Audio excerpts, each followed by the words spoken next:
ma anche i fondi perenti, quelli per esempio, si parla di miliardi, che sono stati gestiti dalle poste nel corso di questi decenni e non hanno più qualcuno che li reclama, andati perduti dentro i materassi, finiti a persone che se li sono dimenticati, eccetera, Certo, quelli che eccetera. dopo da 10 anni non hanno alcuna movimentazione. Quindi... Quelli che praticamente nessuno reclama. E quindi quei fondi dimenticati assommano a cifre molto rilevanti. Questo può permetterci di dire che avendo aperto la strada, questo era importante, aprirla questa strada, perché poi se le necessità, se i documenti naturalmente che verranno portati, eccetera, eccetera, all'attenzione di ANAC, evidenzieranno che queste persone hanno titolo e diritto per ricevere il risarcimento, per età, condizione sociale, condizione economica, reddito, eccetera, eccetera, evidentemente fino a completamento dei rimborsi si procederà con i fondi perenti. Quindi è un inizio importante che va accelerato. Deve essere rinnovata, ripetuta anche la commissione d'inchiesta, quella presieduta da Pier Ferdinando Casini, per intendersi, in questa legislatura. Dovrà continuare il suo lavoro, secondo lei, senatrice? Ha chiuso con questa legislatura con adesso insomma lo leggeremo e lo leggeremo con interesse, visto che questa è un'altra legislatura che si è occupata, lo voglio dire, con alcune commissioni d'inchiesta di fatti risalenti ad anni e decenni prima. L'ultima che ha chiuso i battenti è quella sulla Moby Prince, lo dico perché magari non molti di noi se la ricordano, parliamo di 24 anni fa, dove è stato fatto un lavoro straordinario e sono state smentite tutte le conoscenze fin qui acquisite rispetto a quel disastro dove sono morte 143 persone, per esempio. Quindi abbiamo realizzato molte commissioni d'inchiesta, è stato un lavoro suppletivo che però sta dando dei frutti davvero importanti. Sulle banche, io penso, una volta letta la relazione, che dovrà essere, io penso, una relazione estremamente corposa, perché ci sono state centinaia di udienze, quindi audizioni, quindi verifiche documentali, eccetera, eccetera, un lavoro enorme. Penso che ci sarà utile per due ragioni, sicuramente. Uno, perché se ci sono dei regolamenti, delle norme che potremo far valere, lo possiamo fare oggi alla luce delle esperienze raccolte. Quindi gli errori che sono stati commessi nel passato non si devono più ripercuotere nel futuro. E quindi fare tesoro degli errori per intervenire dal punto di vista normativo e legislativo, per quanto possibile, ripeto, perché parliamo di un delicato settore con molta autonomia, che è quello bancario. Dall'altra, perché io credo che se ci sono dei responsabili, come è giusto che sia, qualunque sia, chiunque sia, a qualunque livello, va sicuramente demandato alla magistratura per la pena che gli deve essere comminata, perché è importante che la giustizia faccia il suo corso in questo paese. E accertare definitivamente le responsabilità. Un ultimo flash con la senatrice Puppato su questo argomento, o meglio, su una sfaccettatura particolare, perché prima parlavamo dei risparmiatori truffati, investitori, poi in realtà risparmiatori. C'è un tema che molti hanno sollevato che passa sotto la definizione di baciate, in sostanza chi è stato convinto, diciamo così, a comprare delle azioni per finanziare il suo stesso mutuo, addirittura è stato finanziato il suo acquisto di azioni dalla banca stessa. Ecco, lei proprio ha depositato un'interrogazione su questo aspetto particolare, ma che tocca anche parecchi risparmiatori.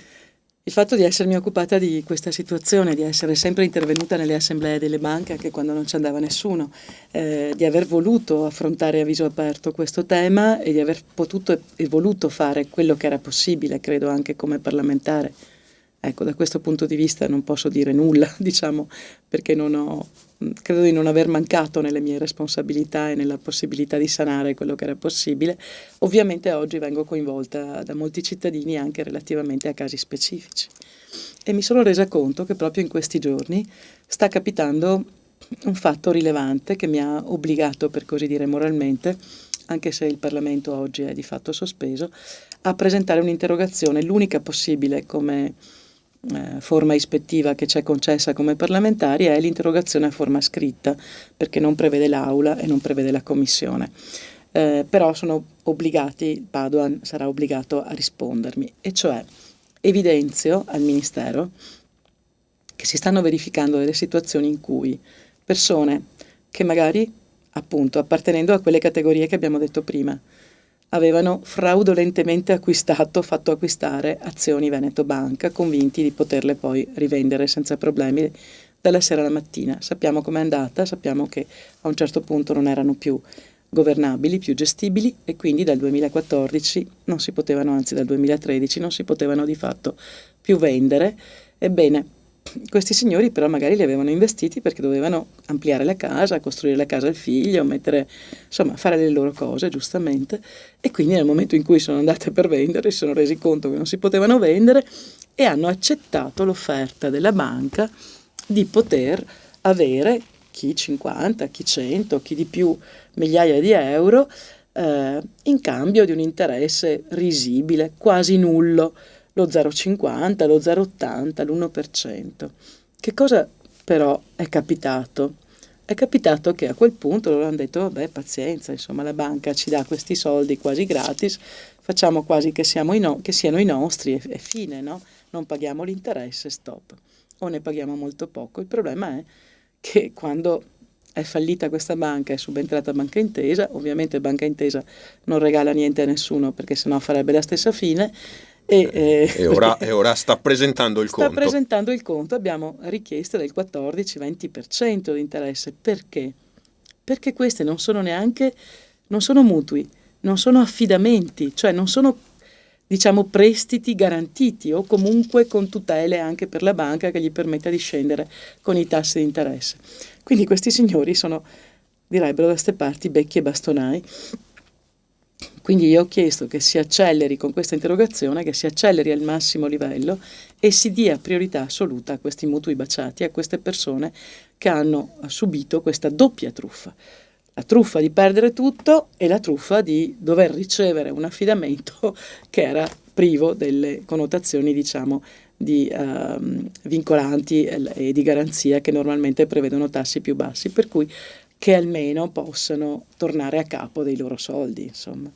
E quindi attendiamo la risposta del Ministro dell'Economia. Lavoro continua, diciamo. Sì. Grazie alla senatrice del Partito Democratico Laura Puppato. Grazie anche da parte mia per averci seguito e vi rinnovo l'appuntamento con i prossimi spazi di approfondimento di Veneto 1 dedicati alle elezioni politiche del 4 marzo. Grazie. Speciale elezioni. Interviste e commenti sulle prossime elezioni.